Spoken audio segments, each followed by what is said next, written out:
కందుకూరు నియోజకవర్గంలో నూతన pink polling station ఏర్పాటు చేశారు. అయితే మోడల్ పోలీస్ స్టేషన్ గా సబ్ కలెక్టర్ విద్యాధరి, ఎన్నికల పరిశీలకులు రామ్ గౌతమ్ ప్రారంభించారు.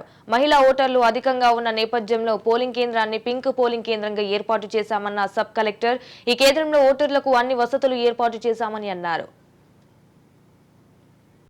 మన కందుకూరు నియోజకవర్గం మొత్తంలో కూడా చూసుకున్నట్లయితే ఈ 144 పిఎస్లో మనకి లో టర్న్అవుట్ ఉంది లాస్ట్ జరిగిన జనరల్ ఎలక్షన్స్. సో స్వీప్లో భాగంగా మనము ఓటర్ టర్న్అవుట్ ఇంప్రూవ్ చేసుకోవడానికి ఈ బూత్ని మనము మోడల్ పోలింగ్ స్టేషన్గా డెవలప్ చేసుకుంటున్నాము.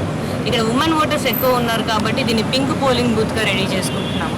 ఇందులో మనం కృషి ఫెసిలిటీ కూడా పెట్టుకోవడం జరుగుతుంది. అండ్ ఆల్సో ఇక్కడ మనం మెయిన్గా సాలిడ్ వేస్ట్ మేనేజ్మెంట్ కూడా ఇంప్రూవ్ చేయడానికి మనం ఫోకస్ చేసుకుంటున్నాము. This is one initiative from our side to improve the voter turnout in this polling station.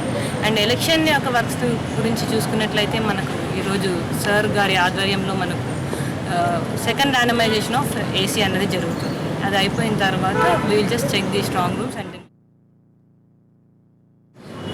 మన కందుకూరు నియోజకవర్గం మొత్తంలో కూడా చూసుకున్నట్లయితే ఈ 144 పిఎస్లో మనకి లో టర్న్అవుట్ ఉంది లాస్ట్ జరిగిన జనరల్ ఎలక్షన్స్.